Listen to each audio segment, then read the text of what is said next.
Texas are not surprising, but nonetheless, they both carry a lot of electoral votes. So now that we see that New York is officially in Kamala's bin, she's at 99. Texas, Trump is at 177. I'm interested to see how this Senate race in Texas plays out as more results come in. I'm also interested, as you said, Andrew, in the Ohio Senate race. And Tom, I'll start with you here. What are the stakes of the Ohio Senate race? So far, we've seen that Trump has a sizable lead over Harris in Ohio, but we don't see that Moreno has the same sizable lead. He has a lead, but not that same sizable lead that Trump had. What do you make of that? Well, you know, it definitely looks like the Senate is going to be a Republican at the end of all this. That's the one thing you think feel pretty confident about with some of these early race calls. So, you know, that's really important. But, you know, how Republican then? You know, if Sherrod Brown's able to hold on, then, you know, then that probably hurts the control there. But, you know, this is really interesting, this cycle, the split ticket voting. You know, we talked about that before. We're starting to see this in play.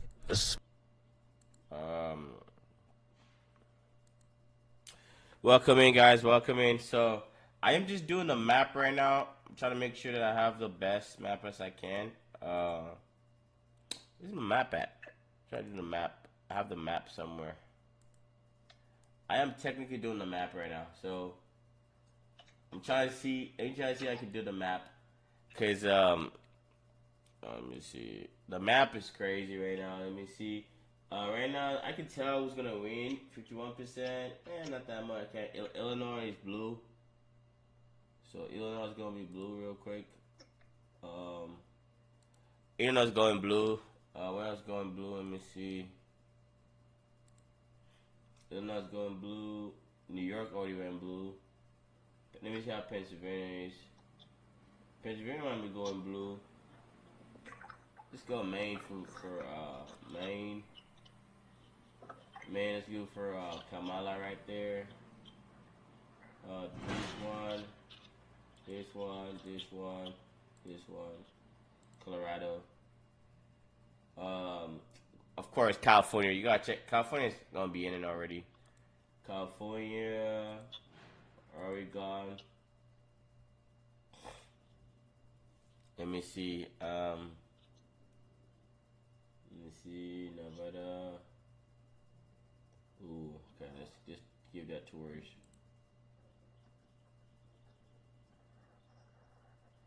Minnesota, they don't have that much population at all. They have zero population.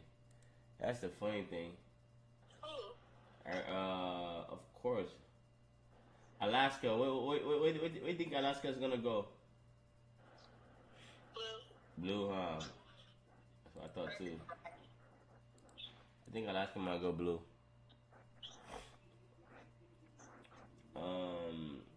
Georgia's going towards red.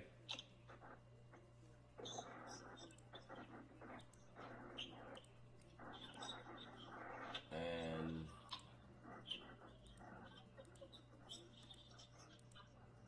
okay. Let me see right now. So they're projecting that Trump will win Texas, North Of course. Dakota, South Dakota. Texas, of course. Oh my God. Excuse me. Texas, of course. Oh my God, this is not good. Just good.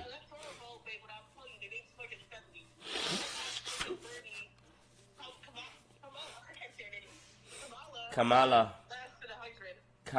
Harris or Kamala Harris. Yeah. In regards to electoral votes, Trump is in the lead right now. Yeah, electoral vote, yeah. Just say, she don't need that much to wait, to be honest. If she got, so let's say this one, right? Let's say,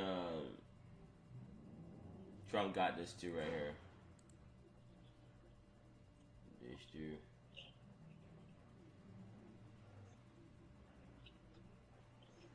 Alright. I think, look, let me see right now. Let me check the 2024. 2020. So I gotta know which one are more likely to vote. 2020 presidential map, result map. Okay, most of them usually go Arizona, Texas, all the states right here. You're in the middle. Do everything's good looking? Let's see how everything go. Do everything's looking? Kamala might probably win. But let's see, never know. She could change. That's the weird part about it. Things could change, go easily, like swing easily, so.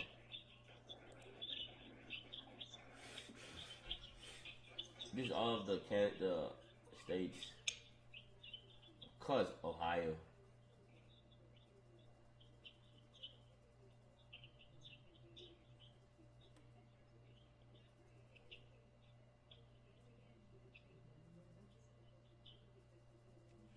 Let's see. It's gonna be a crazy one. I wonder what Arizona will be. That's a good one. That's a good one. I wonder what it's gonna be. Electoral vote, of course.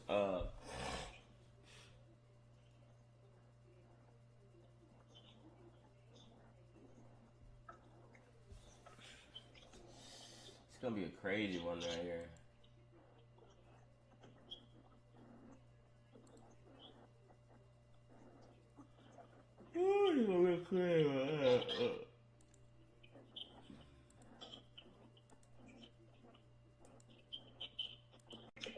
Especially working class voters, working class men. And that's a really big dynamic this cycle. Yeah, and just to set the stage here, Tom Lobianco with 24/7.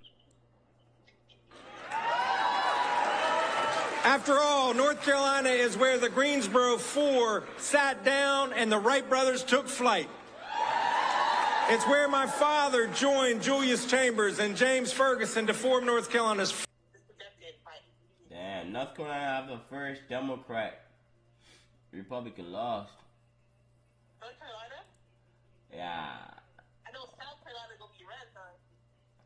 It's kind of funny. The Republican, he's black. That's not. Yeah, I know it's not funny, but he's black. It's like, bruh.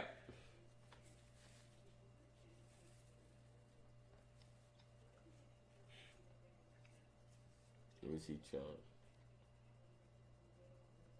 First integrated law firm to fight for equality and opportunity for all. It's where people come together to solve tough problems and believe that our best days are ahead of us, not behind us. This is our North Carolina. This is our home. Tonight, let's celebrate this hard-fought victory, and tomorrow we will get back to work to building a North Carolina that is safer, stronger, and more prosperous for everyone.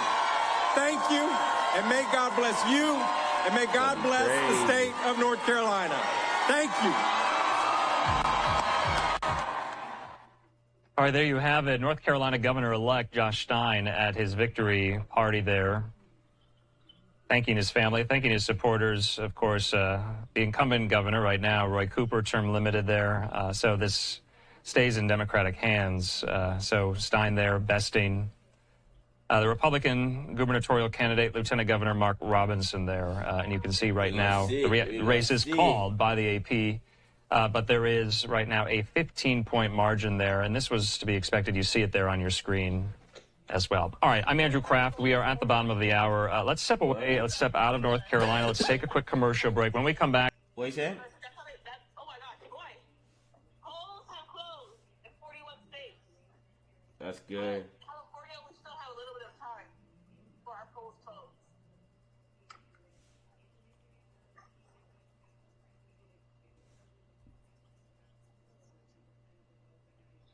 Let's see now. Let's see. We gotta see.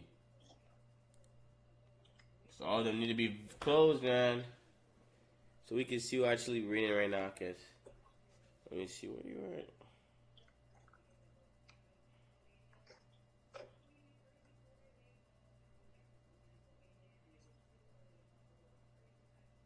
Are you home already? Let me call. Wait, not yet. Uh, Call In 2 days? Yeah, 2 days, mate. Call it 2 days. Yeah. In 2 days, like 2 days. Most state we have 56. We have 56. 52 states. No, wait. Oh my God, I can't even know how many. This is bad, bro.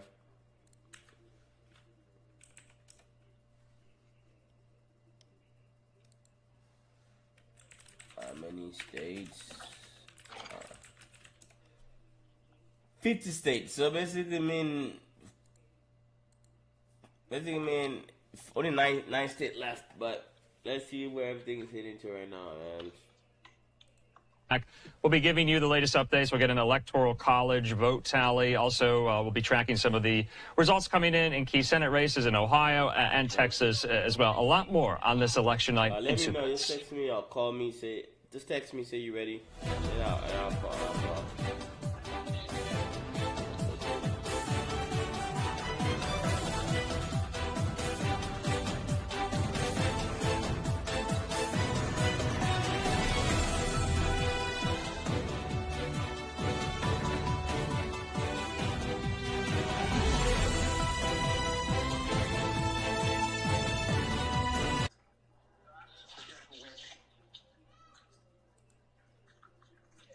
Both the leaders have emphasized on domestic growth, on economic nationalism, and most importantly, secure borders. Kindly stay on with me, Ambassador. I also have with us on the broadcast Dr. Joseph M. Chalid, who's a noted author, Seher Khan, a foreign policy expert as well. Thank you so much and a very good morning to all of my guests. Dr. Joseph, what do you make of this very tightly fought elections between the former president and the Vice President Kamala Harris? I mean, both of them neck and neck. These are some real anxious moments for the people of the United States. You know, it's an election which is immensely significant in U.S. history as well.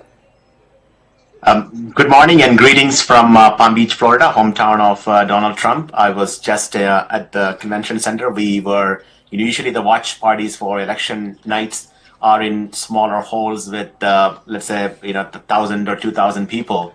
Trump actually moved his convention watch party to the Palm Beach Convention Center, which can host tens of thousands of people. And it sold out for the past few days. We couldn't even get a journalist in there. So the excitement is very big here. And this is maybe in my lifetime, I've been working, here for over 24 years with multiple Republican.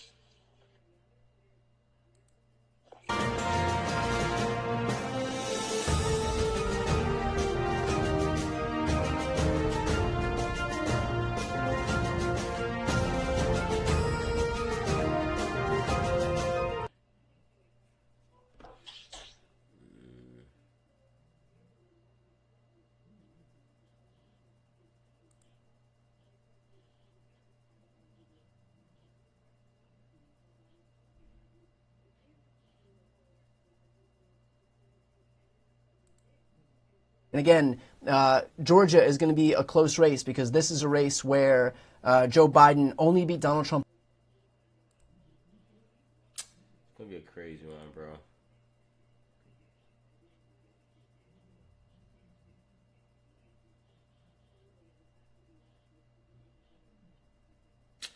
Bro, I don't even know who's going to win, bro. That's the craziest thing, dude.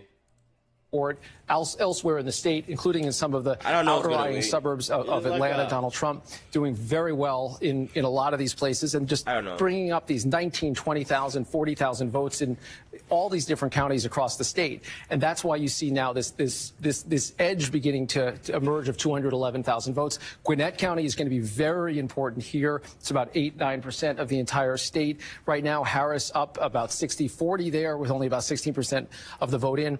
We're going to look at this all night. These are where we think the votes are. Those big blue dots seem to suggest there's a lot there, but all those red dots add up as well. So there's still a good amount of Republican vote. And again, just explain Trump that, has if you an will, edge right again, now. for the audience looking. The size of those dots actually is proportional to the amount of vote that we believe is still outstanding. Yeah, for every county, some of them are blue counties, some of them are red counties, some are more purple. And so if it's a 50-50 county, you're not going to get a lot of vote edge one way or the other. But this is really Atlanta and the suburbs. Some of these overlapping dots are so big because the vote share is so large in that area, some of the smaller blue dots, all of it adds up to a lot of vote that is still out. But we're edging up to about 3/4 of the vote in, and we've seen nights like this develop where it gets harder and harder to make up a gap. Yeah, it's really interesting. A lot of what you just showed us shows Kamala Harris hitting her benchmark or actually surpassing it marginally, but then Donald Trump actually doing even better than what he had to do in some of these rural counties in Georgia. Ryan, what are you hearing from the Trump campaign? I'm hearing that they're still very excited about what they're seeing. They're cautiously optimistic about North Carolina. They feel like there's not enough there for the Harris campaign to make up the ground that they need to make up. They're happy about what's happening in Ohio, that they seem to be up by 10 at this point. And historically, Ohio's been in our party sort of a mental issue where if we're not winning by 10 in Ohio, we're worried about everything else, and that number looks good. There is some, they're nervous about Pennsylvania. There's a lot of vote that's out there. They know that there is a ton of early vote that hasn't even been touched. So there's no arrogance about that, but now all the attention is going to start moving to that blue wall. Virginia being tied is another issue that is getting them excited.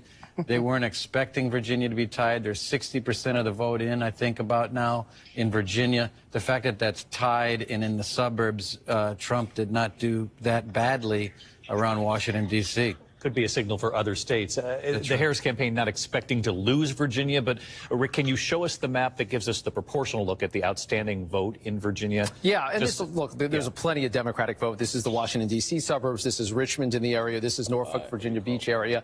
Lots of Democrats. Some of these, though, are lighter blue, which means it could be more of a mix. And we still have a lot of vote left from Roanoke and from other redder parts of the state. But, yeah, you add it all up, and Reince is right to point this out, because right now there is something going on where you're just not seeing the kind of numbers that you would expect in some of these suburban areas. Biden in Prince William County, 62% of the vote. Hillary Clinton, 58%. So Harris is down now to 57%. So she's still winning, just not winning by the same kind of numbers. And when you balance that out with the redder parts of the state, where you see Donald Trump racking up the big numbers over and over again, that's how you get as close as it is right now in Virginia. And just, remember how close Virginia is to North Carolina and Georgia. We're talking about similar types of voters. So the fact that they're battling it out in Virginia shouldn't really be a surprise. A lot of the folks that live there are seeing some of the same media. They're seeing some of the same advertising, and they may be responding to some of the same cross pressures. Similarly, as we talk about the blue wall that Reince was mentioning in the upper Midwest, a lot of those voters have overlap as well. Which is why Ryan says they're not getting ahead of themselves either, because Pennsylvania so far, at least at this point, looks like it has some promising signs for the Harris campaign and their effort to try to reach suburban voters, like in the collar counties around Philadelphia, which you had showed us. She seems to be doing well, and in Allegheny County as well. Well, where do those numbers stand? Yeah, so I can show you Allegheny, which is Pittsburgh. That is just a Democratic stronghold right now. It used to be even stronger Democratic, but you've seen the numbers get a little bit higher with the last couple of elections, and with about half the vote in right now in the Pittsburgh area. Yeah, the numbers are getting hit. The 538 benchmark would suggest she's running ahead of where she needs to go. And yeah, you mentioned the Philadelphia suburbs. Still not a lot of vote in places like Chester County, but Harris is getting at least close to her numbers. Montgomery County hitting a little bit above it right now. And Bucks, I'm still watching, because that kind of margin, if that carries through the night, would be really surprising and would bode well for her chances. We're still waiting on about 3/4 of the vote in Philadelphia, which is just a monster in that state. There's so much vote out there, and as you'd expect, Harris is carrying it handily.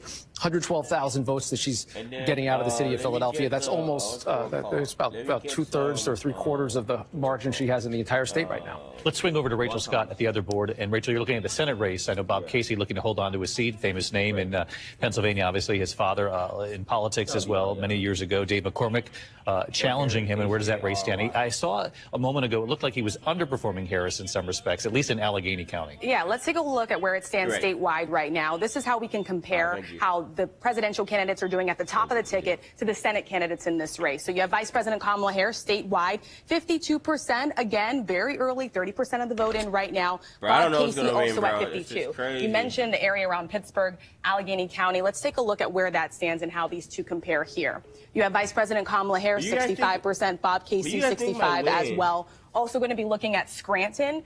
He's from Scranton, home to President Joe Biden. Know, you can see he's performing a little bit better than Vice President Kamala Harris here. In the final stretch, David, Bob Casey has been running ads in this state, really painting himself as an independent that bucked President Biden when it came to tariffs and also sided with former President Donald Trump. He has been trying to find the middle ground here because he is fully aware that if Vice President Kamala Harris does not do well here, it could impact his race. This is what I think. Let's swing it out to Matt Gutman, who's on the ground in Pennsylvania. Matt, what are you hearing? Like most people understand. Let me pause this. I'm hearing that it looks like most of the state right here. I don't know if you guys can see it. Most of the right-hand side is most likely Republican.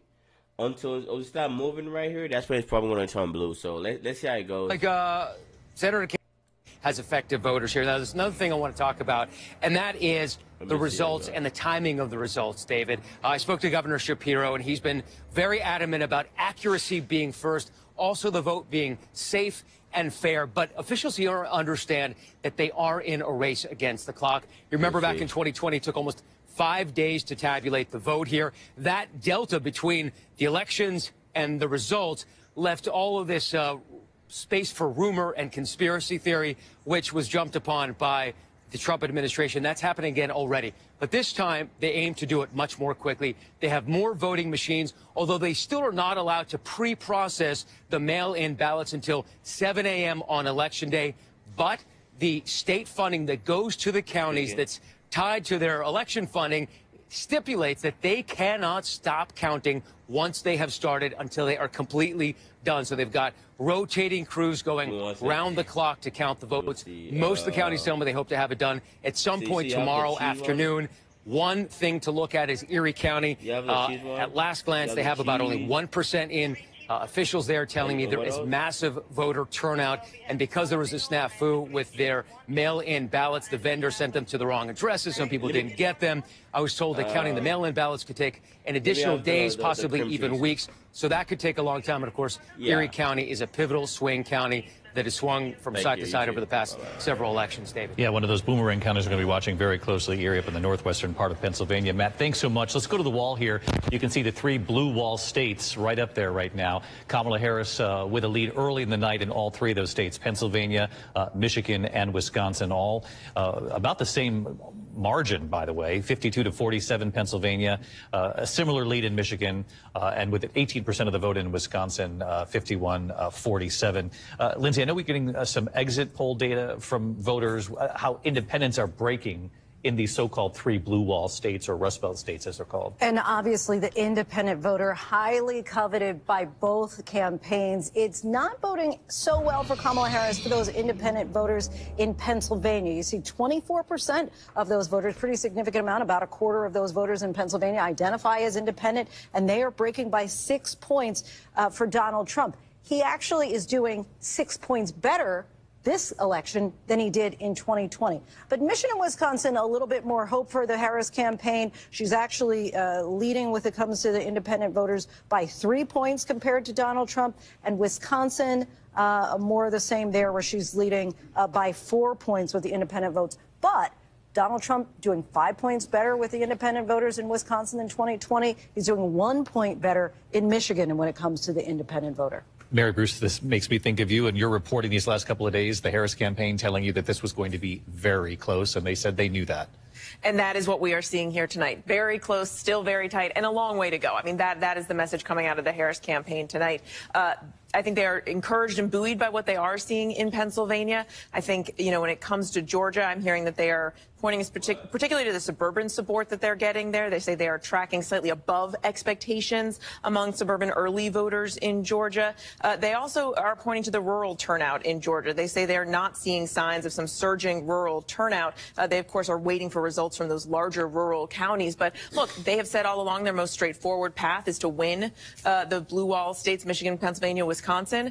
They have put a lot of energy and effort into those 3 states. But again, they always said this was going to be a tight race that was going to be won in the margins. John? Look, there are clearly troubling signs for Democrats throughout the Sun Belt, whether it's in the non-battleground states like Virginia or like Florida, or whether it's in the battleground states, Georgia and North Carolina. Look, anybody can still win there, but you don't see any sign that Kamala Harris is running away with anything. What I just heard from a top Democrat who is following this as close as anybody, it was always going to come down to the blue wall. Everything else is gravy. Think about what that means, David. If those are the only states that she wins in the battleground, you get to 270 electoral votes for Kamala Harris. She wins because she won a single electoral vote in one of two states that divides their votes, the city of Omaha in Nebraska. And that's what they're looking at right now. I mean, look, we have a long way to go. But that ultimately is looking more and more like the path that Kamala Harris is going to need to get elected president. And part of that coalition, if she hopes to get to 270 tonight, includes the independent voters. I would think that seeing the way they're breaking in Pennsylvania, at least early in the preliminary exits, is not terribly encouraging, though independents, Lindsay was pointing out, Michigan and Wisconsin are breaking her way, again, according to the preliminary exit polls. And in fact, we've got some great new numbers coming in from Wisconsin that we can dig into and really see how both campaigns are doing here right after the break. Don't go away. ABC News live coverage of the presidential race continues. Wisconsin up on deck here. We're going to look at the numbers from that state in just a moment. Coming up, we're live in the battleground zones as Election Night 2024 continues on ABC. Hey, good morning, America. Good morning, America. Good morning, America. You don't just see it, you feel it. I'm in. I'm in. I'm in too. I am in. I'm in. I'm in too. I'll be here. When you're 61 years old, you have few opportunities to change your life.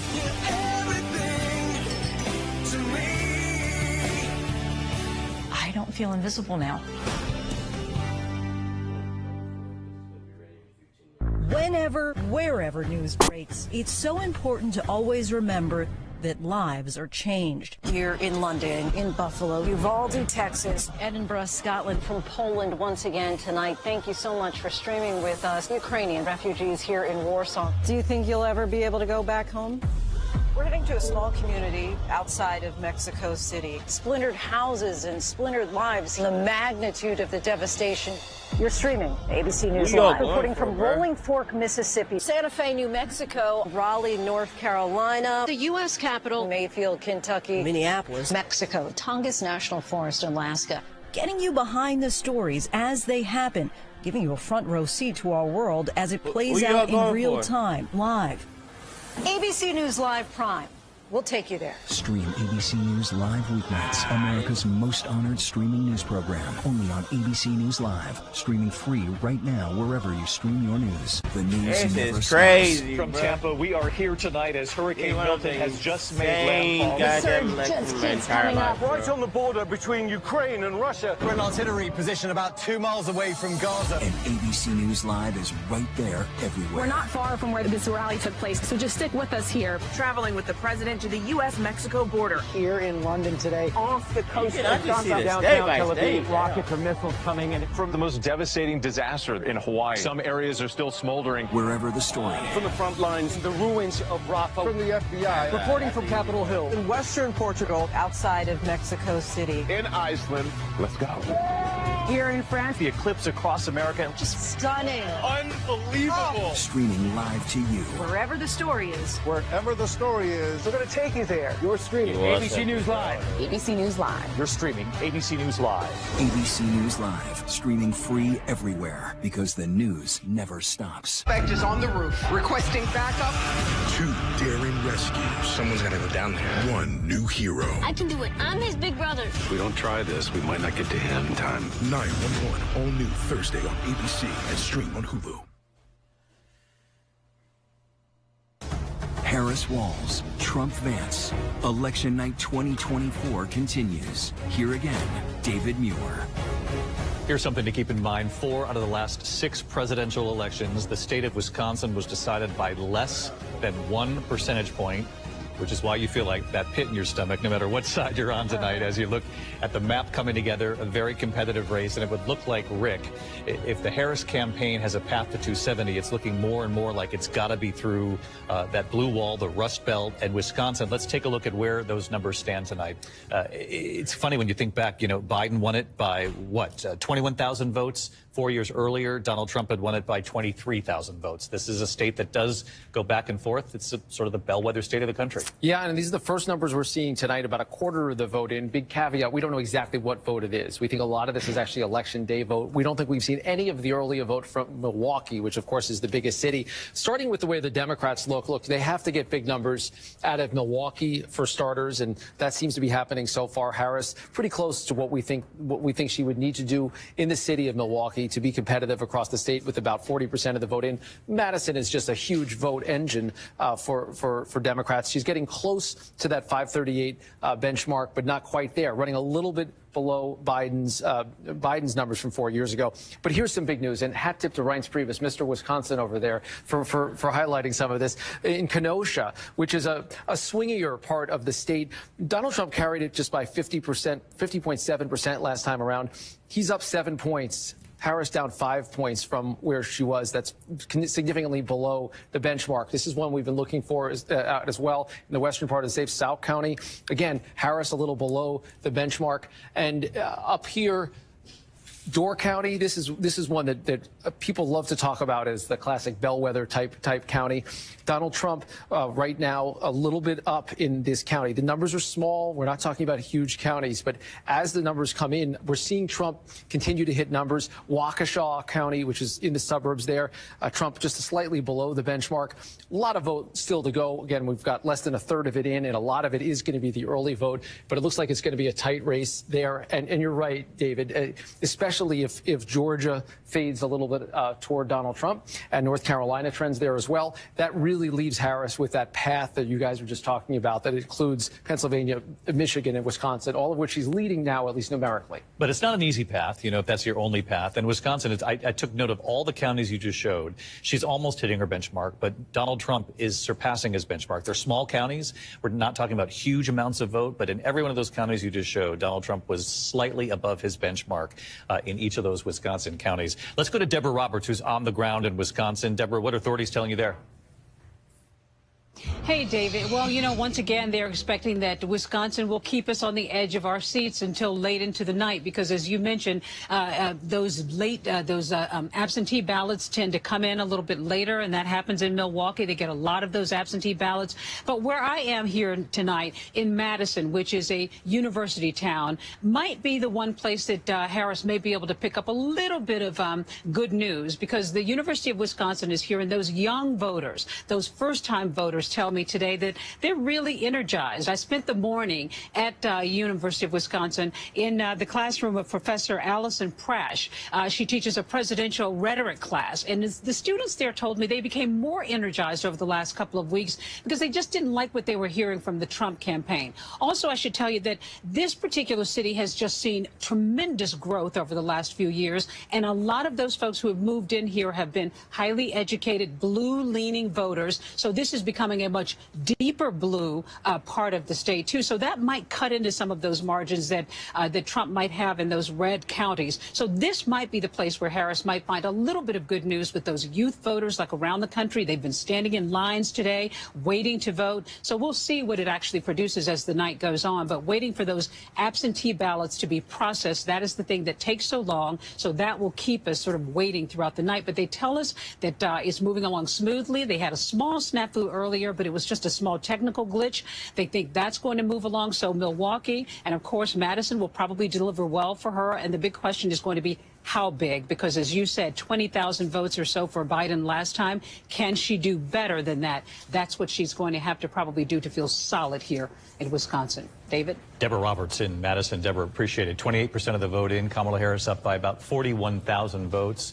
Ryan's got about a minute before we have to hit a break here. What do you make of what you saw? I saw Donald Trump surpassing his benchmarks that he needed to ever so slightly, but in each one of those counties Rick showed. Yeah, absolutely. Well, Rick showed Kenosha, Wisconsin, where I grew up. That always was a Democrat town. It's where Chrysler American Motors was.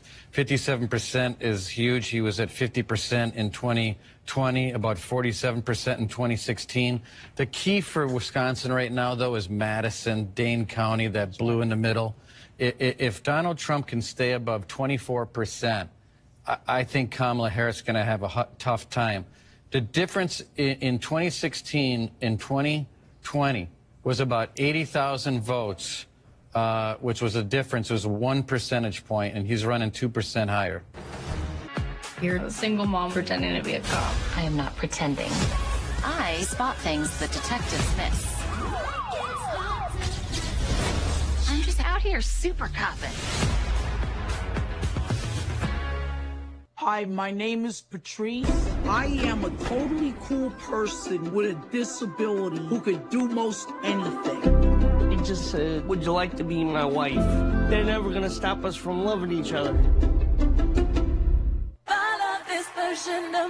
America's #1 most watched daytime talk show is ABC's The View.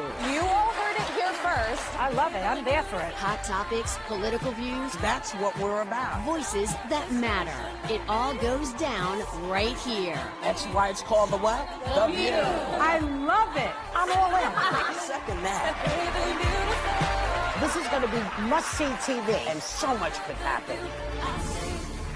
Votes are being counted, and tomorrow GMA is right there with the morning's first news and breaking developments from our powerhouse political team. Tomorrow morning, when the story matters most. A special edition of Good Morning America with the election coverage you need. A detective and a waiter, partners. Follow me. Jeez.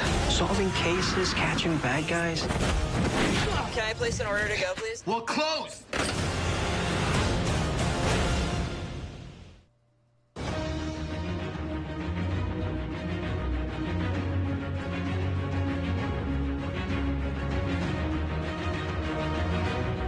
And good evening, everyone. I'm Kira Phillips. You are watching ABC News and the race to the White House. ABC News now projecting Trump will win North Dakota, South Dakota, and Texas. ABC News also projecting Harris will win Colorado, Illinois, and New York. New York coming in 28 electoral votes. Here's each candidate's and where they stand right now. 91 going to Harris, 162 to Donald Trump. As you know, to win, candidate needs 270. And one more note from New York, the equal rights proposition, which adds new anti-discrimination protections to the state's constitution, is projected to pass. New York is one of the 10 states with abortion-related initiatives on the ballot. Let's check in now on battleground Pennsylvania. The seat Kamala Harris at 50%, Donald Trump 49.1. It's close, 41% of the vote that's in. Let's head to Matt Gutman now. He's in Philly tonight. Matt, we're seeing roughly 22% of the vote now. Vice President Kamala Harris seems to be holding on to her lead over the former president. As we know, Pennsylvania has the most electoral votes of any swing state, Matt. 19 of them, Kira, and the math doesn't work for either candidate unless they win Pennsylvania. And Kamala Harris jumped out to a very big and early lead. That has dwindled to what we are seeing right now. And this is why there's so much focus tonight on the count, when it will be done. Governor Josh Shapiro telling me 2 days ago and coming out again saying, we aim first to be accurate. That is the most important. But everybody knows here that there is this dissonance at play. They've got to be fast and accurate. In 2020, it took them 5 days to tabulate the entire vote. They now hope to do it in a much shorter amount of time. All the counties here have committed to not stopping the count until they are fully done. Every vote is tabulated. Kira. Our Matt Gutman, historic Philadelphia. Thanks, Matt. I'm Kira Phillips. Glad you're with us tonight. I hope you'll stay with ABC News. Our team is bringing you election results all throughout the night, led by David Muir. Don't go far. Our race for the White House coverage continues. We shared a strange, unusual experience, but seeing you here tonight just opens my heart up again.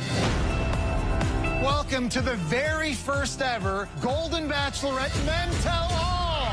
I didn't expect to be that famous. I love these guys. They're friends for life. We all came looking for love with Joan, but we got this, which is incredible, really.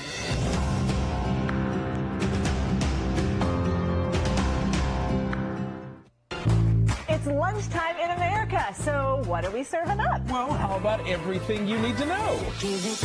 Your health, your money, breaking news, pop culture, with the biggest stars, music, trends, and of course, good food. It's all coming up on GMA3. You're going to love it. We'll see you then.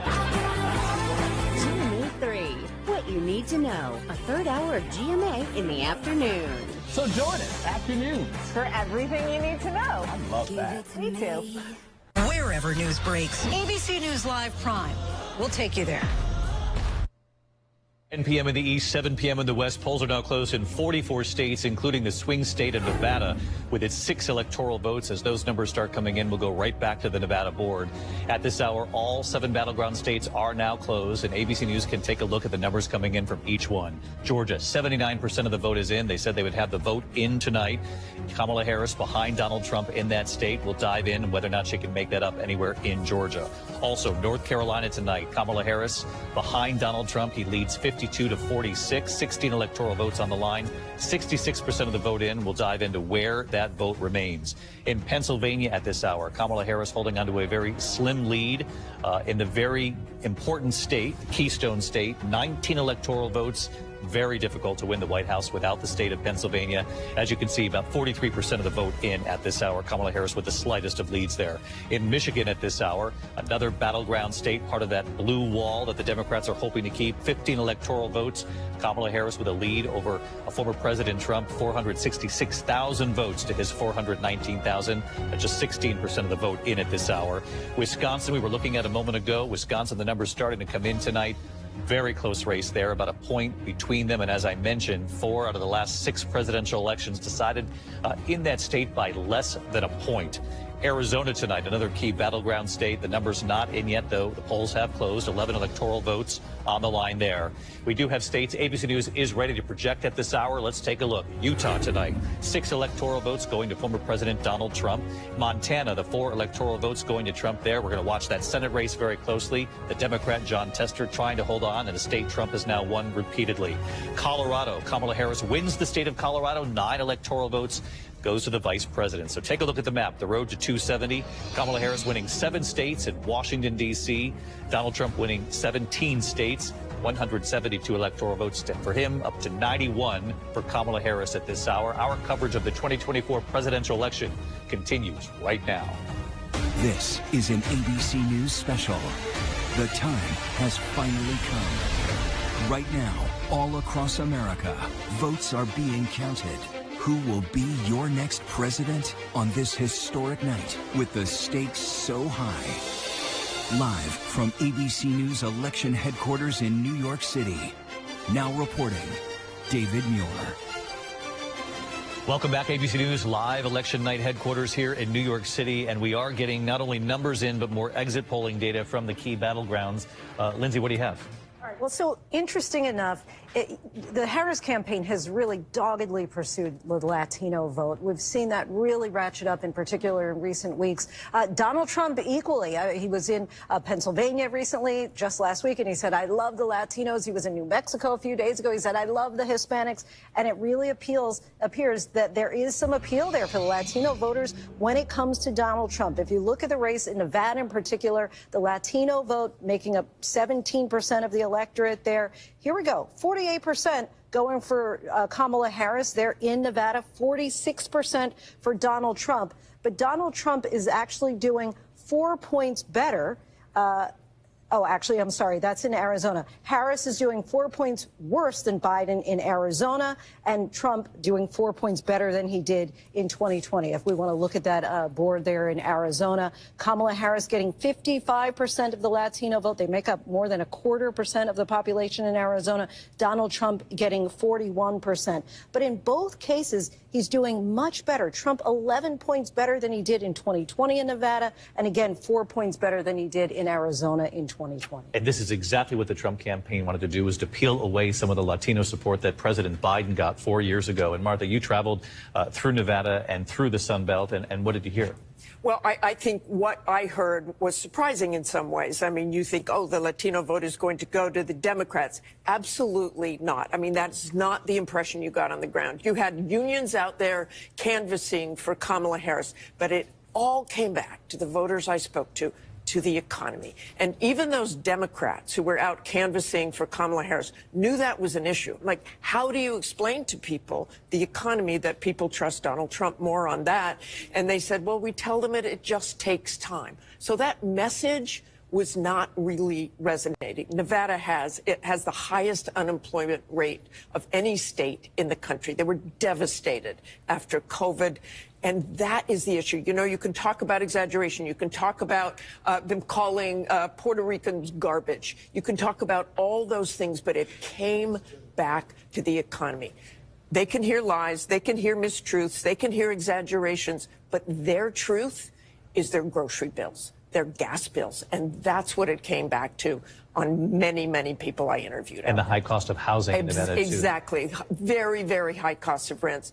And immigration, of course. And you could talk to Latino voters. There was one man, he said, I don't care about any of that other stuff. Donald Trump is going to be best for the border. This is a man who came into the country 50 years ago illegally. He is now a citizen. He doesn't want any more migrants, and that's why he's voting for Donald Trump. Yeah, really interesting. And part of what Lindsay was showing us, I mean, she still is leading among Latino voters, but not by the margin that President Biden did 4 years ago. And that's got to be very concerning for the Democrats and the Harris campaign, Mary. Yeah, look, I would just remind over and over again that they had said from the very beginning, and they're saying again tonight, their most straightforward path is through those blue wall states. And when you look at what we're seeing coming in, that certainly seems to still be the case, and I suspect is still their hope. You know, the Harris campaign is well aware of all of those issues, especially in Nevada. It's why she, unveiled her housing plan in that state. She knew that she had to hammer home the issue of the economy and make clear that that was going to be her top priority, that lowering the cost of groceries was going to be at the very first thing, her very first priority when she gets into office. She always said she would pass, if elected, this big economic package of bills to do just that. The question is whether that message got across and was enough. Rick Klein, what's the blue wall looking like at this point? Yeah, we've seen some numbers come in that shifted the lead, again, numerically, because it just has to do with the pace of vote. But right now, Donald Trump with a 33,000 vote edge. We've gotten a lot of rural vote. This is Pennsylvania. This is Pennsylvania, yep. Yes.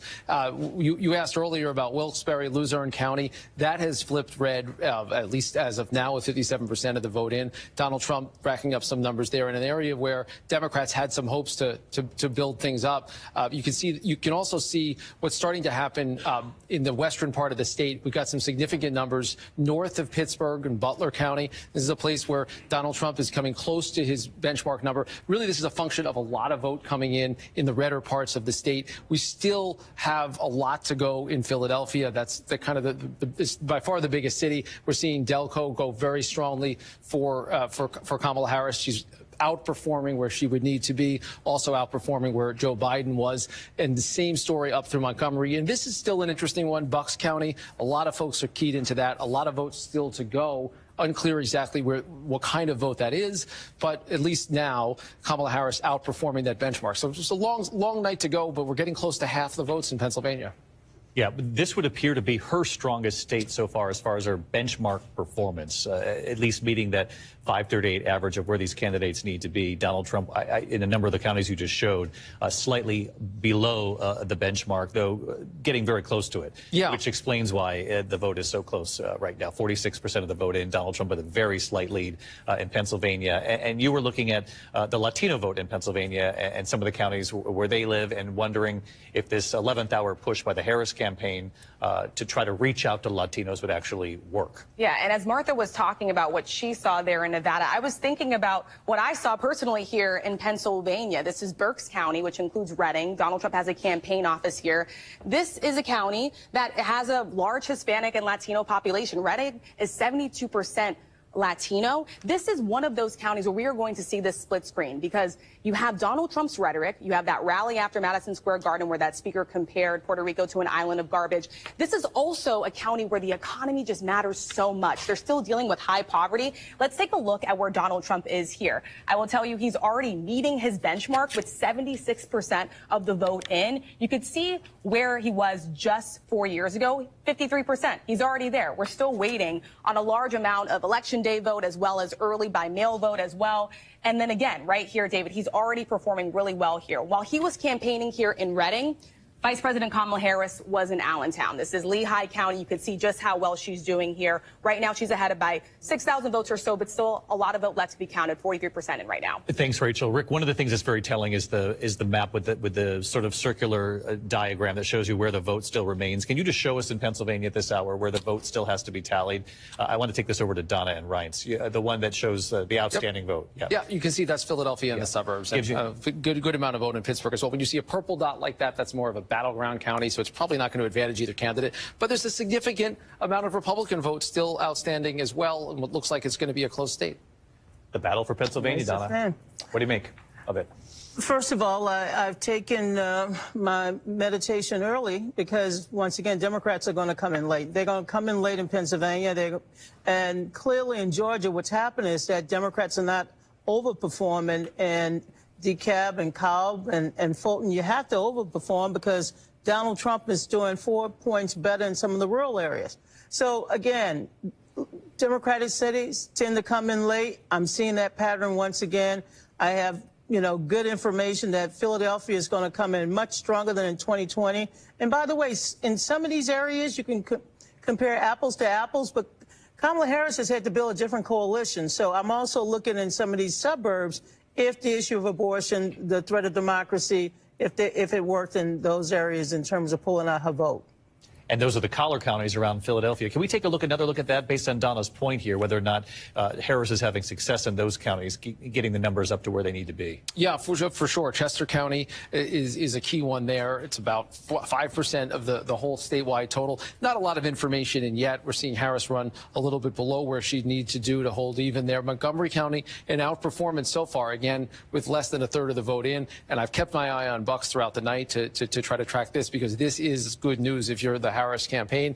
Delco, similar story. And as Donna said with Philadelphia, one of the interesting little quirks is just how Clinton's vote share actually went down a little bit with Joe Biden. Biden wins the state, but Clinton actually did a little bit better in the city of Philadelphia, even though it was elsewhere in the state that he was able to make up votes. So what kind of coalition is built becomes really important through all of this. You can also look at some of the more battleground, closely divided places. And again, it's hard to know how much of the vote is election day versus vote by mail. There's still a lot of it that is the in-person vote that might shift some of these numbers. These are not horrible numbers. You asked me earlier about Erie County. That's that boomerang county. Very little of the vote in right now. But this just looks like it's a battle. A real battle, Reince. What do you make of what you're seeing in Pennsylvania? Well, I think it's going to take a long time. I mean, we're just going to have to be patient with Pennsylvania. They're pretty slow at getting these results in. Even though not as much as 2020, just a boatload of early votes that still need to be counted, a lot in Philadelphia County.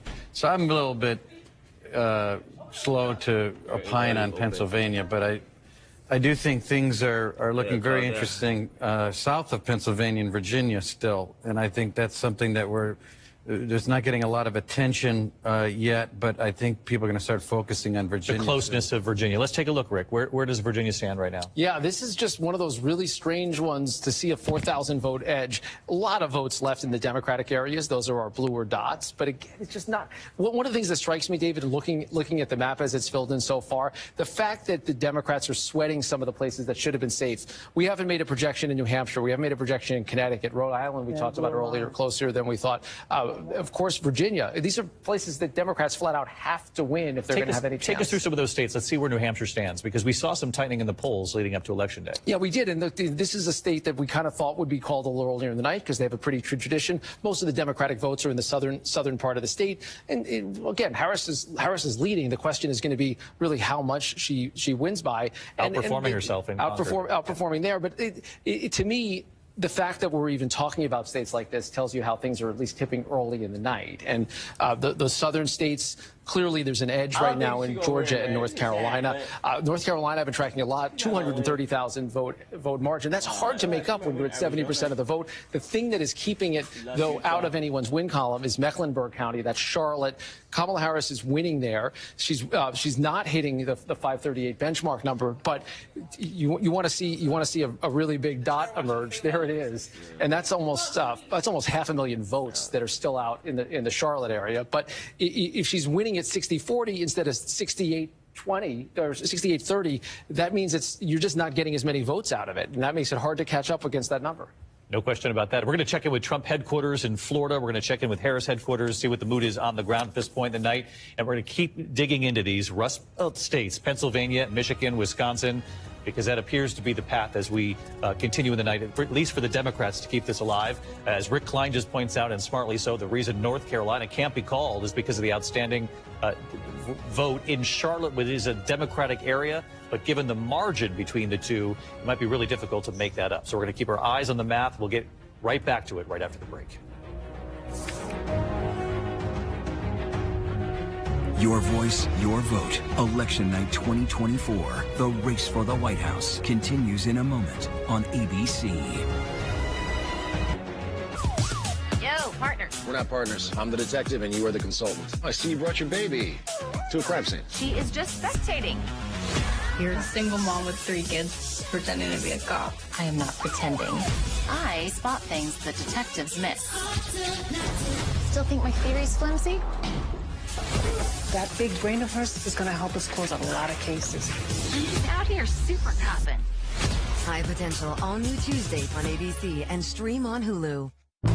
It's lunchtime in America, so what are we serving up? Well, how about everything you need to know? Give it to me. Your health, your money, breaking news, pop culture, with the biggest stars, music, trends, and of course, good food. It's all coming up on GMA3. You're going to love it. We'll see you then. GMA3, what you need to know. A third hour of GMA in the afternoon. So join us, afternoons. For everything you need to know. I love that. Me too.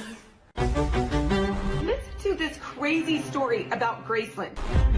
There are some suspicious minds over an attempt to sell Elvis Presley's beloved home, Graceland. Elvis's home faces a possible foreclosure.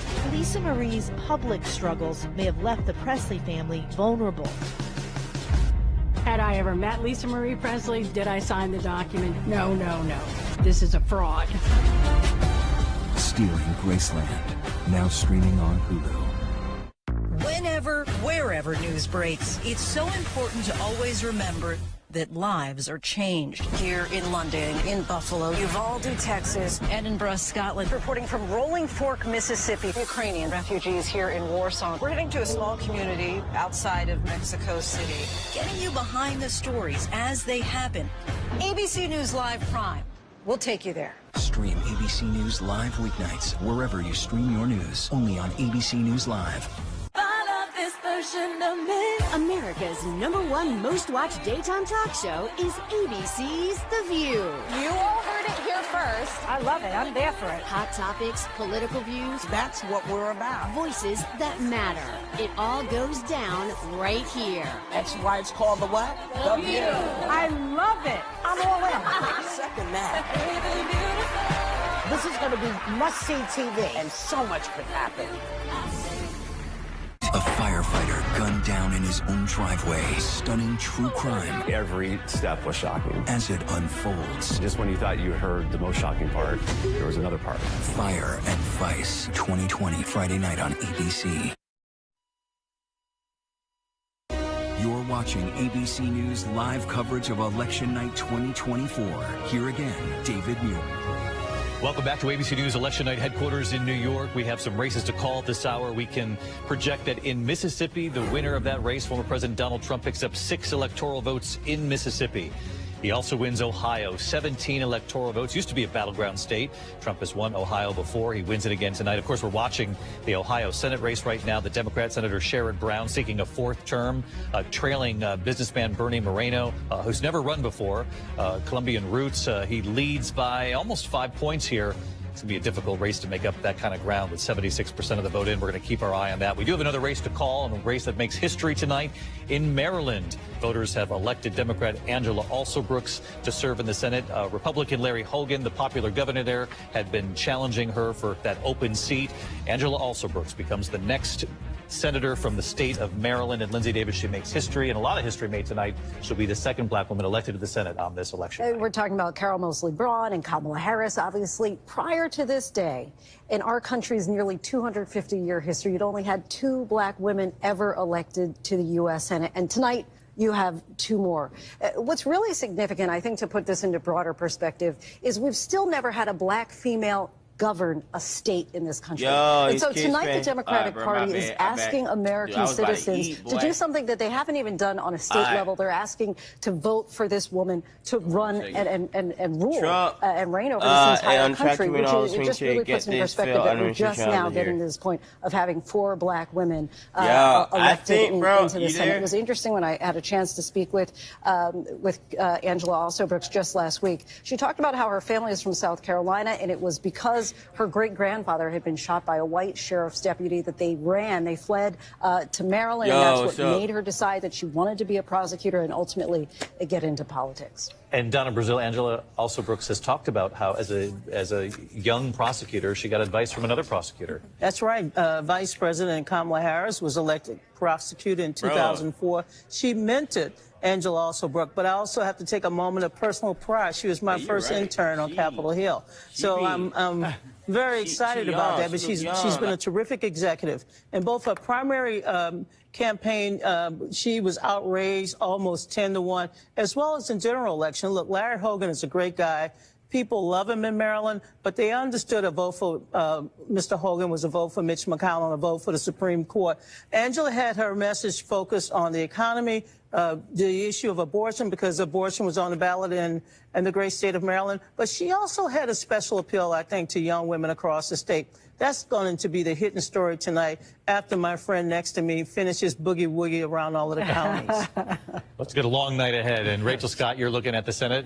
Not only is this a win for Angela Alsobrooks, she makes history, but I flashed up that Ohio Senate race. Sherrod Brown does not look like it's going to be a good night for him there. Yeah, this is going to be really hard to make up, David, as you already said. 78% of the vote that is already in, and you could see that Moreno is ahead right now by 239,000 votes, roughly, compared to Sherrod Brown. You know, I've been studying sort of how he won the last time around in Lexington. That was 2018. Donald Trump was not running, and so this is the first time that Sherrod Brown, the last remaining statewide Democrat in this state, is really trying to outrun the top of the ticket. I want you to just pay attention to some of these counties, because these are areas, they're red now, but these were blue in 2018. These are 2 counties in which Sherrod Brown did really well in 2018. Now they're red. You could see just how well Moreno is doing here. He's ahead by 4,000 votes. Sherrod Brown underperforming where he was in 2018. And you could see Vice President Kamala Harris at 41%. This is obviously a red state here.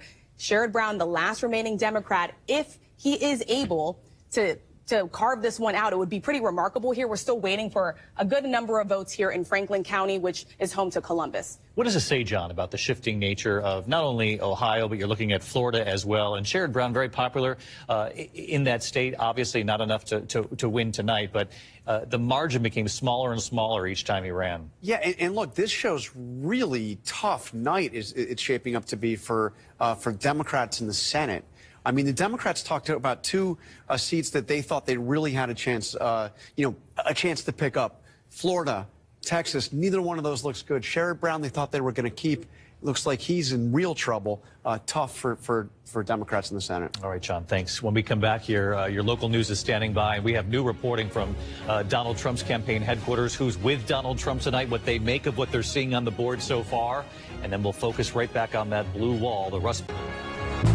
It's lunchtime in America, so what are we serving up? Well, how about everything you need to know? Your health, your money, breaking news, pop culture, with the biggest stars, music, trends, and of course, good food. It's all coming up on GMA3. You're going to love it. We'll see you then.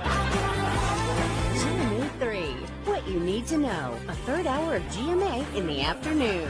So join us, afternoons. For everything you need to know. I love that. Me too. Hey, good morning, America. Good morning, America. Good morning, America. You don't just see it, you feel it. I'm in. I'm in. I'm in too. I am in. I'm in. I'm in too. I'll be here. When you're 61 years old, you have few opportunities to change your life.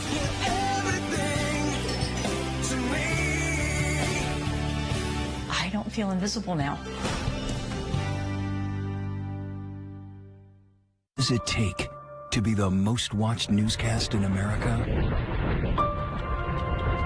We are part part of an operation. Is this our combat operations center? We're approaching the gate. Militants came in from different directions. Nuclear reactor. So you have a couple loaded and ready to go. The house is destroyed, but the flag... Not a tear in it. How important is Made in the USA? Great work. Hi, appreciate you. Thank you. Ismail? David. I'm David Muir. I know who you are. You Watch do? you every night. ABC's World News Tonight with David Muir is America's most watched newscast. Hey, good morning, America. Good morning, America. Good morning, America. Good morning, America. Good morning, America. Every day of your life.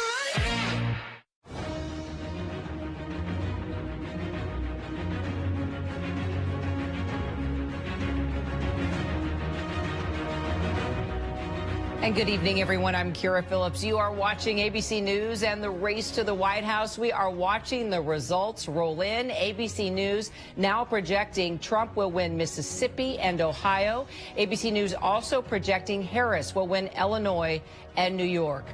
Here is where each candidate stands right now. 91 to Kamala Harris, 195 to the former president. As you know, a candidate needs 270 to win. Let's take a look at some states that we are still waiting to call. Here's the latest out of Wisconsin, where the last two elections were decided by less than 25,000 votes. VP Kamala Harris at 49.1%, the former president at 49.2%. 47% of the vote is in. It is tight. We want to turn now to our Deborah Roberts. She is in Madison, Wisconsin. Deb, we know that election workers there are working hard to process more than 1 million absentee ballots. Let's just talk about what that process looks like. Well, it's a long process, and it's a late process, Kira. We talked to the chairperson of the Wisconsin Elections Commission, and she tells us that we can just expect, once again, a long night. Wisconsin is one of those states that doesn't begin to process and tabulate those votes until the morning of Election Day, which is today. And that is really critical when it comes to those absentee ballots. And as you said, a lot of them to tabulate, particularly in Milwaukee, the largest city in this state. And they do this in a very exacting kind of manner, where they lay out the votes and they crease them and they process them through the machine, and it just takes a very long time. They had a little bit of a snafu earlier today. They said they rectified that. They've made up some time, but they expect that it's going to be a late night here in Wisconsin, and those votes might very well determine how much of a margin Harris will have here if she continues on this path to being ahead. And Madison was also one of a handful of places today that received bomb threats at polling sites. What more can you tell us? Well, there have been a number of places, as you know, that have had this kind of thing around the country. And there were even reports of people getting phone calls today here in Madison, voters who said that they were very strange calls, people asking personal information. And then these bomb threats at a couple of polling locations, schools that were, of course, closed, but polling locations turned out to be nothing. But once again, still concerning. Election officials say it was just mischief. And they said Ann Jacobs, who is the head of this election commission for the state, said it was just mischief. It was mischief, but bad mischief, but they didn't know what they were up to. So far, a night that seems to be moving right along, but it's going to be a late one. It sure is. We're glad to have you, Deborah Roberts. Thank you. I'm Kira Phillips. Glad you're all with us tonight. I hope you'll stay with ABC News. We'll be bringing you election results all throughout the night, so don't go far. Our coverage of the race to the White House continues.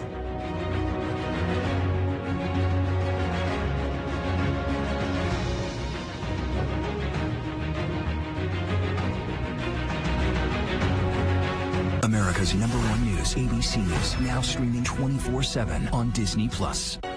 You're a single mom pretending to be a cop. I am not pretending. I spot things that detectives miss. I'm just out here super copping.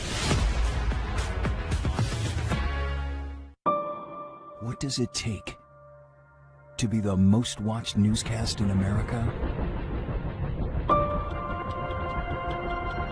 An operation to capture ISIS fighters. Is this our combat operations center? We're approaching the gate now. Militants came in from 4 or 5 different directions. Operational nuclear reactor. So you have a couple loaded and ready to go. The house is destroyed, but the flag, there's not a tear in it. Not a tear in it. How important is this label right here, Made in the USA? Look at your smile. You're proud of this. I love this. Great work. Hi, Where are you? Where are you? Appreciate you. Thank you, David. Good to meet you. Ismail? David. David. Yes, yes. I'm David Muir. I know who you are. You Watch do? you every night. ABC's World News Tonight with David Muir is America's most watched newscast. Hi, my name is Patrice. I am a totally cool person with a disability who could do most anything. He just said, would you like to be my wife? They're never gonna stop us from loving each other. Hey, good morning, America. Good morning, America. Good morning, America. Good morning, America. Good morning, America. You're watching America's #1 streaming news. Live reporting, breaking new exclusives. Keep streaming with ABC News Live. This is an ABC News special. Election night in America. Who will be the next president of the United States? From ABC News headquarters in New York, here again, David Muir. Welcome back to ABC News Live Election Night coverage. 10:30 now here in the East, 7:30 in the West. We're 30 minutes away from polls closing in California, Washington, Oregon, and Idaho. California, of course, with 54 electoral votes at stake. You're looking at the electoral value of the portion of the map, 270 to win. Let's take you to the floor, and we'll show you where things stand at this hour. Kamala Harris with 91 electoral votes. Donald Trump with 201. You need 270 to win. He's picked up 19 states tonight. She's picked up 8 states in Washington, D.C. Let's get right to Trump headquarters, Palm Beach Convention Center. John Santucci, who's covered Donald Trump for us for quite some time. What's the mood there, John, and who's with Donald Trump? Well, David, you can hear the mood here at the convention center. They're going through results, and the crowd here supporting Donald Trump, very excited. Donald Trump is not here, David, at this convention center. He's over in Mar-a-Lago, where, David, I'm told he's been gathered with senior staff and family in a war room that's been set up at his club, going through results. And just in the last couple of minutes, David, he actually went into the grand ballroom at Mar-a-Lago, according to reporting from my colleague, Catherine Falders and I, where he actually went around and greeted supporters and donors that are there. Our sources tell us, David, that in addition to donors and club members, he's there with his new campaign surrogates, billionaire Elon Musk and RFK Jr. And in addition to the family, David, who's been advising and campaigning with Donald Trump, his eldest sons, Don Jr. and Eric, there with Dad tonight. Barron Trump also there, and a photo, David, that Melania Trump, the former First Lady, just tweeted in the last couple of minutes. Barron, who turned 18 this year, David, casting a vote for his father earlier today. David? John Santucci with some color inside Trump headquarters there, Palm Beach Convention Center. John, thank you. Let's go right over to Eva Pilgrim. She's at the Kamala Harris headquarters, Howard University in Washington. Eva, what's the mood there? Yeah, they're watching the numbers as they come in right now. They are watching a speech from Angela Alsobrooks, who was just declared the winner in that Maryland Senate seat. You can see the crowd here cheering. The flags, those are American flags. Those flags back there, I just want to point out, those are college students in that back area. They're sort of pinned in back there. They've been here since very early. They got here. And they've been cheering and excited. I wish you could hear earlier. There was loud music. Everyone was dancing everywhere they are. You know, we've been speaking with the campaign as they've seen these numbers come in tonight, and they've sort of stuck with what they told us yesterday when we last spoke with them, which was the idea that this event here tonight on Howard's campus, as they watched the election results come in, was going to be an information center for them. They've been very clear with their supporters about how they expect these numbers to come in. The expectation that a lot of the red states would be reporting early and that the blue states would come in later, and to wait for those numbers to come in and for those states to report. And some of those blue states, as we all know, take a little bit longer to come in. And so this isn't an event that they thought they were going to have a result at tonight. This was an opportunity for people to come here. This was an opportunity for them to have a place to get information out,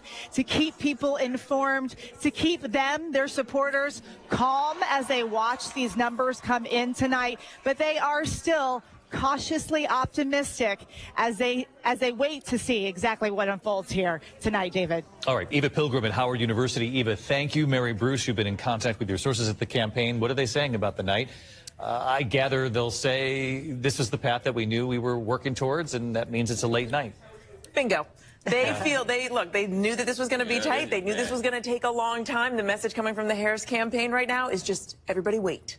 They are not prepared to say at this point that it's, blue wall or bust. They still feel that they, have a chance in North Carolina and Georgia, that some of those places that are left to report out, may be more of their supporters. But look, they always knew that this was going to be a very close race and was going to take a lot of time. And we certainly are seeing that play out right now. Right. We can project another winner here in the state of Iowa. Former President Donald Trump picks up 6 electoral votes in the state of Iowa. This is particularly interesting. We thought Iowa would go to Donald Trump, but then a lot of news in the last few days before this election. The final Des Moines Register poll from J.N. Seltzer, obviously respected political scientist. But there are going to be a lot of questions about what she missed in the poll. I mean, really, she was tracking a narrow lead for Kamala Harris. It sent shockwaves throughout the political world. What it could mean for other states, not just Iowa. So to see Iowa coming in for Donald Trump, and apparently by a very convincing margins, looks like a serious swing and a miss from a usually reliable pollster. I'll head over to the big board here with Rick. Let's just dive into some of these Rust Belt states, the so-called blue wall. I'm curious, Wisconsin, we were looking at a moment ago, and you were showing me a number of the counties. Let's look at the WOW counties, which are conservative-leaning, Republican-leaning, what she would have to do in those counties around Milwaukee. Waukesha, for example. Yep, exactly. The Waukesha County is one of the classic suburban counties with a good history of being going Republican. You see how Kamala Harris did. We also see where she's doing vis-a-vis the 538 benchmark. So she's outperforming in Waukesha. That's right. That's right, which is the most Republican of the county. So she's got to like these numbers. You're losing by 45,000 votes. That's never good, but it's better than the opposite. But just look at this. This is a 1,000-vote race in Wisconsin. Wisconsin, you do this to us every time. You're doing it to us again tonight. Between these two candidates, a very close race. Let's look at some of the other counties surrounding Milwaukee. Yeah, Ozaukee is another big one, and we're seeing her just a smidge beyond where she would need to be to make this a 50-50 race. Washington County, she's a little bit below that. Milwaukee, we know that there's a lot of the vote that probably isn't going to be accounted for a while. They had to rerun a bunch of the ballots. An 84,000 vote edge here, more than making up for it. We're also been looking at Madison. That's a liberal stronghold. But functionally speaking, she's not going to get as many votes here in all likelihood as, even though she's getting close to the benchmark, she's not going to get as many votes here as Joe Biden did, both in terms of the margin as well as the total number of votes. You have to just kind of rack it up in Dane County, in Madison, and Milwaukee if you're going to win as a Democrat in Wisconsin. You're talking about the University of Wisconsin right here, obviously. That's right. I'm just curious because we haven't talked about this yet tonight. I mean, obviously, it's a blue county, right? Let's just look at the benchmark where Donald Trump needs to be.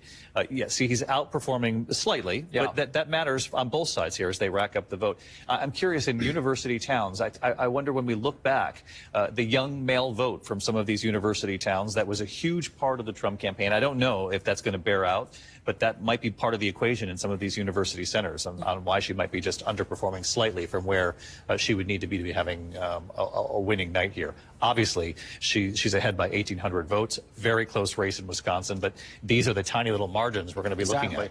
And we're seeing that in so many different places, David, too. We're just seeing places where Donald Trump is doing better than his 538 benchmark. Sometimes it's not as dramatic as this is. If you look at the final votes here, Harris isn't even close to where she was last time in Green Bay. A bunch of places where you're just not seeing the Harris numbers and you are seeing the Trump numbers. It's very striking. There's a similar storyline that's playing out throughout Pennsylvania tonight. Again, we're waiting on a lot of vote. We're waiting on all of these Democratic places. It's all there. But it isn't too early to say, look at a county like Schuylkill, where the 538 benchmark would have Harris needing to get 28, 29 points. Not there, not even close. In some of these counties, they're not that big, but they've got most of the vote in already. And you're seeing Donald Trump tick up a little bit from his margins last time around. And that adds up over time, even if these aren't big places. No question. Let's look at Allegheny County. Yeah, Allegheny County, Harris is hitting her number almost exactly. But again, it's not right now enough to kind of outweigh what's happening elsewhere in the state. The Erie County, which was obviously one of these boomerang counties. Yeah, she appears to be holding on. She appears to be holding on. We have a lot of votes still outstanding. Benchmark is here. Yeah, she's doing well beyond it, but there's so much vote outstanding, and it's hard to say what it is. Scranton is another great one to look at. Kamala Harris is not quite where 538 would suggest she needs to be, not quite where Joe Biden was, a little bit better than Hillary Clinton. Meanwhile, Trump, look at the other side of that. Trump is doing better than he did either time that he ran in Lackawanna County. So 123,000 votes separates the two of them. Donald Trump in the lead in Pennsylvania right now. Michigan, what are we looking at?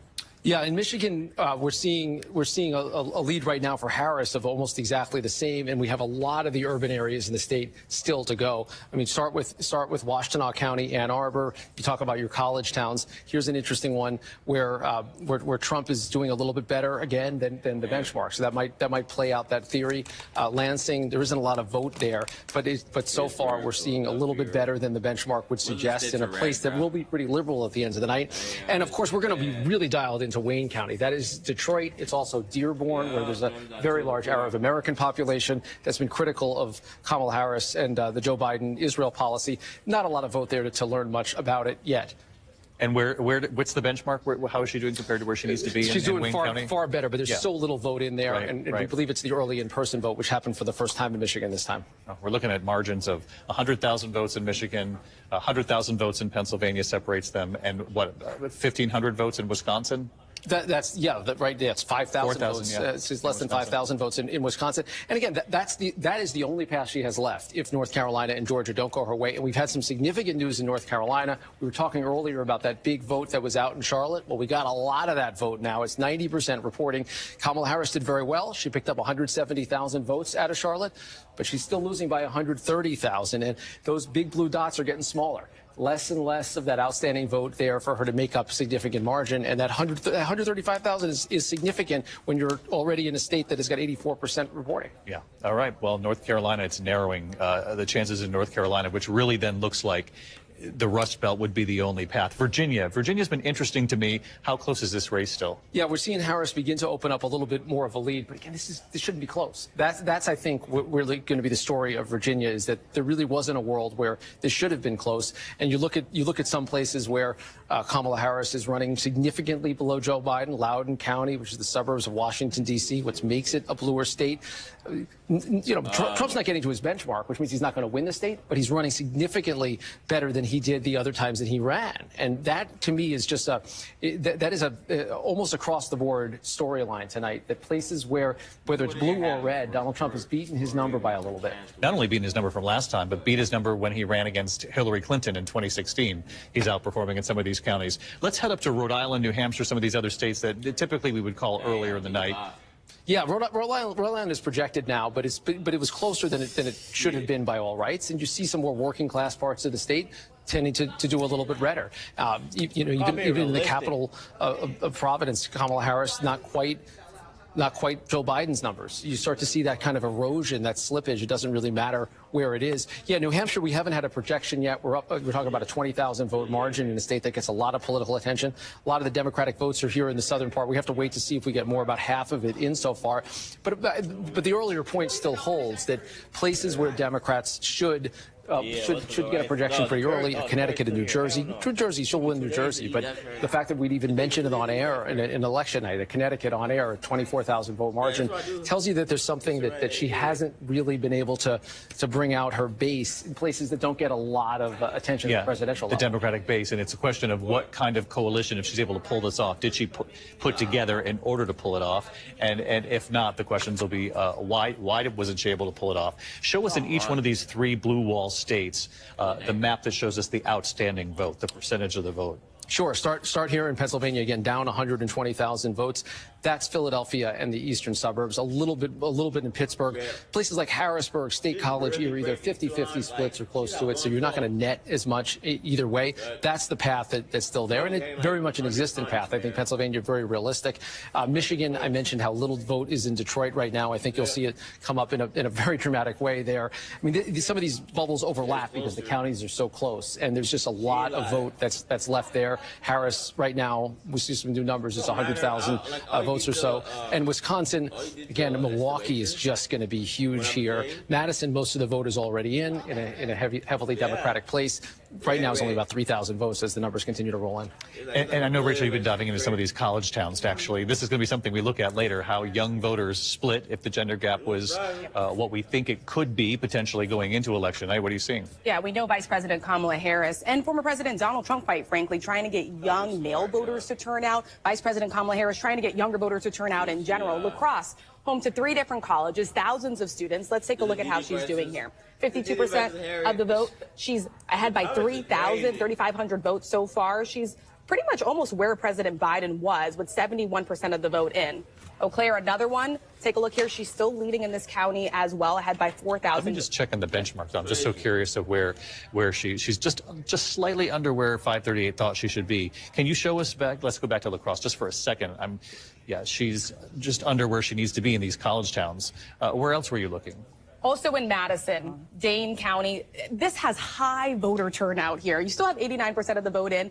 90% of this county turns out to vote. I don't know where that happens anywhere else in America, but she's going to need to do well here. And then, of course, Waukesha for former President Donald Trump, going to be absolutely critical. This doesn't have to go Republican. It has to go super Republican. This is really where he has to super energize his base. And then also, you know, Rick was talking about Milwaukee. Former President Donald Trump campaigning here also multiple times. Look, traditionally, yes, this does go towards Democrats, of course. Vice President Kamala Harris right now, 66%. Let's see where she is with the 538 benchmark. Just under that right now. But former President Donald Trump, Waukesha is where he earns the most votes, 2016, 2020. The second highest for him is Milwaukee. So he still has to run up the score in Milwaukee in order to do well. All right, this is the key number at this hour, 6,500 votes between them. Donald Trump leading in Wisconsin tonight. We're going to keep our eye on all 3 of these states, Wisconsin, Michigan, Pennsylvania. Don't go away. We'll dive into these numbers even more.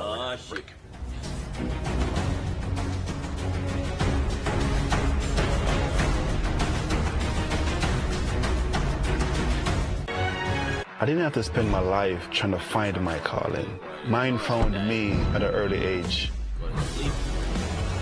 At Ram, our calling is to build trucks. So when you find your calling, nothing can stop you from answering it. It is over. Whenever, wherever news breaks, it's so important to always remember that lives are changed. Here in London, in Buffalo, Uvalde, Texas, Edinburgh, Scotland, from Poland once again tonight. Thank you so much for streaming with us. Ukrainian refugees here in Warsaw. Do you think you'll ever be able to go back home? We're heading to a small community outside of Mexico City. Splintered houses and splintered lives. The magnitude of the devastation.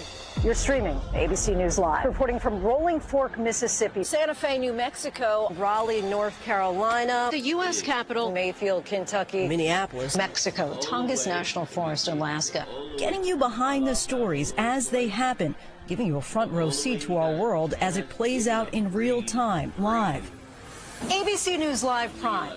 We'll take you there. Stream ABC News Live weeknights, America's most honored streaming news program, only on ABC News Live. Streaming free right now wherever you stream your news. ABC Election Night. When we fight, we win! We will soon be a great nation again. Who will be your next president? Election Night, this is where America turns for answers. ABC Election Night Live. Attention teachers, no child is to be sent to the principal's office today. Kids, if you want to do crime, now's the time. Happy birthday in school.